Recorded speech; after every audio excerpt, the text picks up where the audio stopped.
আসিফ নজরুল সাহেব উনি আমাদের বলছে যে 7 দিন টাইম দিচ্ছে, কিন্তু আমরা সর্বোচ্চ আমাদের পক্ষ থেকে ছাত্ররা আছি, আমরা সর্বোচ্চ বলবো 3 দিনের মধ্যে আপনার বিচার কাজটা সম্বোধন করেন। কারণ আমাদের ট্যাক্সের টাকায় 7 দিনে 3 বেলা খাওয়াইলে 3 7 21 দিন।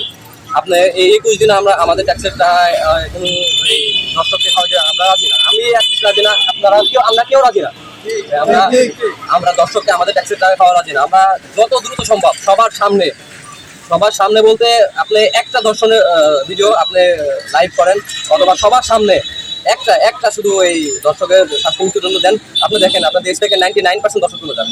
আমাদের বোন আসিয়া আজকে একটা সময় মারা গেছে এবং আমরা তার ধর্ষকের সর্বোচ্চ সাজা মৃত্যুদণ্ড এমনভাবে দৃষ্টান্ত স্থাপন করবে যেন পরবর্তীতে বাংলাদেশে কোনো লোক বা কোনো মানুষ ধর্ষণ করতে গেলে তার বিবেকে না রাখা, সে ভয় পায়, ভীতি সাব্যস্ত হয়ে সে ধর্ষণ না করে।